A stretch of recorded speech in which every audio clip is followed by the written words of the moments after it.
My sister stared at me over her son's first birthday cake and chose that moment to try to ruin me. She didn't pull me aside. She stood up, lifted her glass like she was giving a toast, and said loudly enough for every guest to hear, "That boy is your late husband's child." The room froze.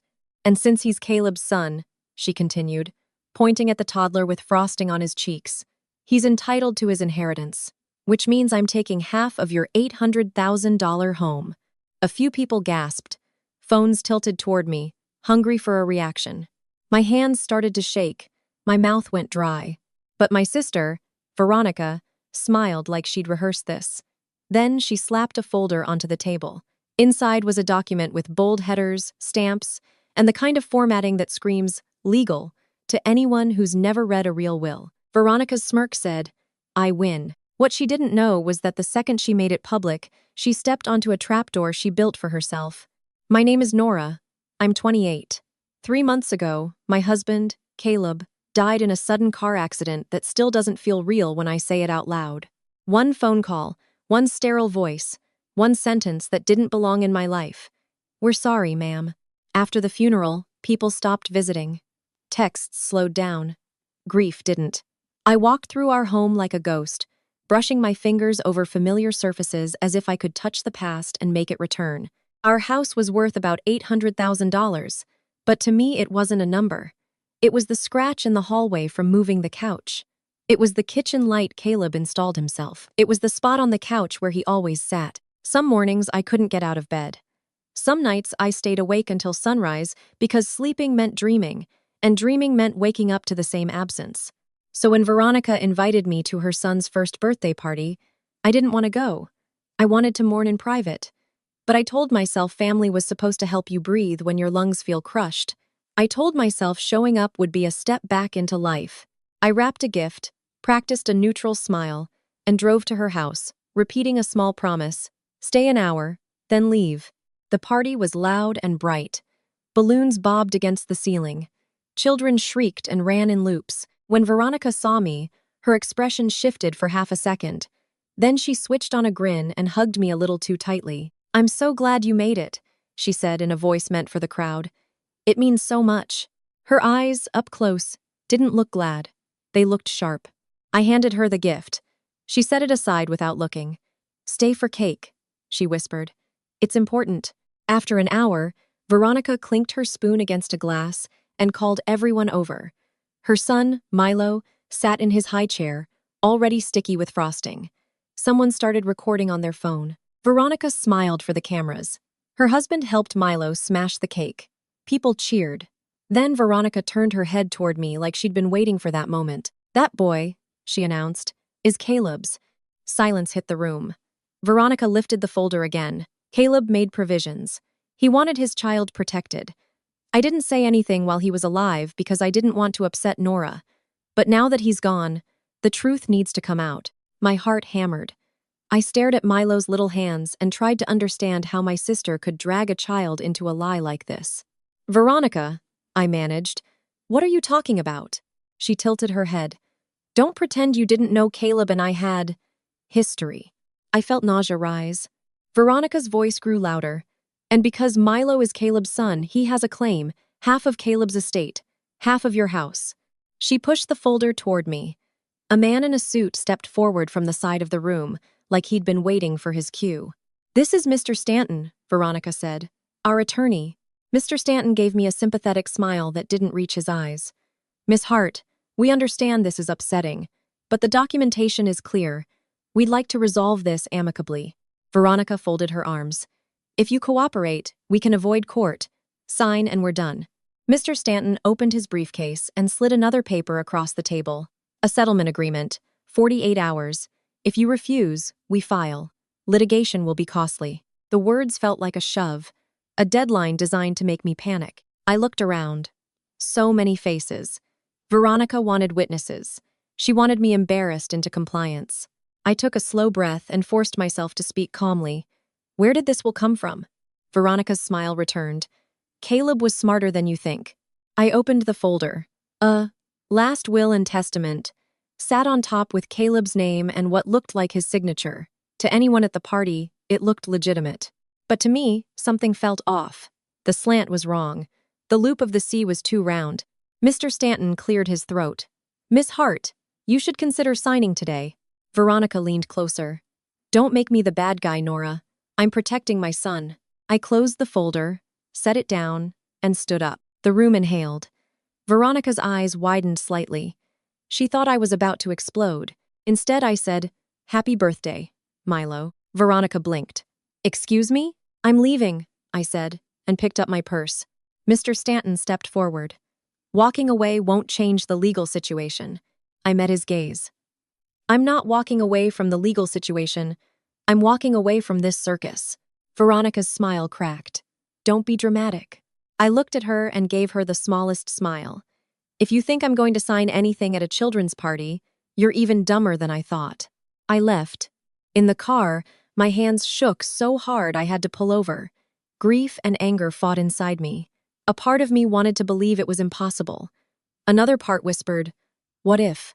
Not because I trusted Veronica, because loss makes you question reality. When I got home, I locked the door and slid to the floor. I didn't cry. I didn't scream. I just breathed through the ache in my chest. Then I did the only smart thing. I called a lawyer, not a random one. A lawyer Caleb and I had met years earlier when we were setting up a small side business. His name was Daniel Klein. Caleb trusted him. Daniel answered on the second ring. Nora, is everything okay? No, I said. My sister is trying to take my house, and she's claiming her son is Caleb's. There was a pause. Daniel's voice sharpened. Tell me everything. An hour later, Daniel sat at my dining table, reading the documents Veronica had shoved at me. He didn't look impressed. This is sloppy, he said. The notary stamp is questionable. And this signature, it's a copy. My throat tightened. So it's fake? I can't declare it fake without verification, Daniel said. But it raises red flags. I stared at the papers. My mind flicked to something I hadn't thought about in years. Something locked in a drawer upstairs. Daniel noticed my expression. Nora, what is it? I swallowed. Caleb couldn't have kids. Daniel didn't look shocked. He looked like someone who'd just been handed a winning card. Medically confirmed? He asked. Yes, I said. Tests. Specialists. Definitive. Do you have documentation? I nodded and went upstairs. In our bedroom, I opened the drawer Caleb and I kept for serious papers. Inside was a folder from a fertility clinic. I hadn't opened it since before his accident because it reminded me of the child we never had. I brought it down with shaking hands. Daniel read the medical records carefully. Then he looked up and said, Your sister just made a very expensive mistake. My stomach twisted. What do we do? We don't just defend, Daniel said. We counter. He explained it simply. Veronica wanted me to sign. She wanted acknowledgement. She wanted proof that I accepted her story, even if I fought later. That's why she did it publicly. That's why she brought witnesses. That's why she pushed a deadline. So, we get her to confirm her claim on paper, Daniel said. And then we destroy it. I stared at him. How do we get her to sign anything? Daniel's mouth curved into a humorless smile. Because she thinks you're weak. Arrogance makes people stupid. The next morning, I texted Veronica. Nora, we need to talk privately. She responded immediately. Veronica, ready to be reasonable? Nora, I want this handled quietly. No court. Veronica, smart. Meet me at Lark Coffee at noon. Daniel and I planned everything. He would be at the coffee shop, but not at my table, close enough to step in at the right moment. At noon, I walked into Lark Coffee and saw Veronica in a booth near the window. Mr. Stanton sat beside her, briefcase at his feet. Veronica smiled when she saw me. There she is, she said, loud enough for nearby customers to glance over. I sat down and kept my shoulders slightly slumped. I let her believe I was defeated. I don't want to fight, I said quietly. Veronica's smile widened. Good. Mr. Stanton slid the settlement agreement across the table. Sign here, and we'll begin transferring half the property into a trust for the child. I didn't touch it. Instead, I pulled out a single page Daniel had drafted and placed it on the table. Veronica frowned. What's that? A statement, I said. Clear language. No tricks. Mr. Stanton reached for it, but Veronica grabbed it first. Her eyes skimmed the page. It said, in plain language, that Veronica claimed Milo was Caleb's biological son, that she intended to pursue inheritance, and that she was demanding half my home based on that claim. It also stated she had presented a will as supporting evidence. Veronica laughed softly. Fine, if it makes you feel better. Mr. Stanton shifted. Miss Vale, we should… Veronica cut him off. Don't get nervous now. She pulled a pen from her purse and signed quickly, confidently. Then she shoved it back toward me.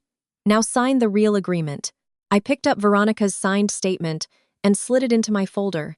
I didn't sign anything. Thank you, I said. Veronica blinked.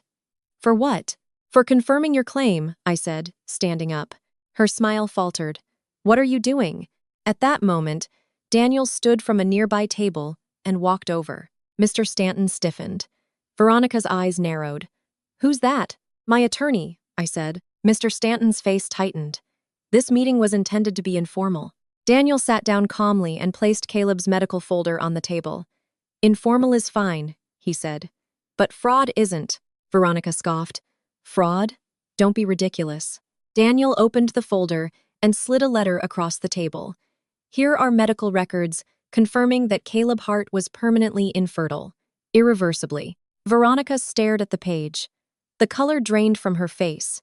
Confusion, then disbelief, then fear. Mr. Stanton snatched the paper and read. His jaw clenched.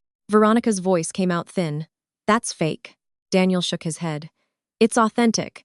We can subpoena the clinic records, dates, physicians, lab results. I leaned forward and spoke softly. Veronica, Caleb could not have fathered a child. Not yours. Not anyone's.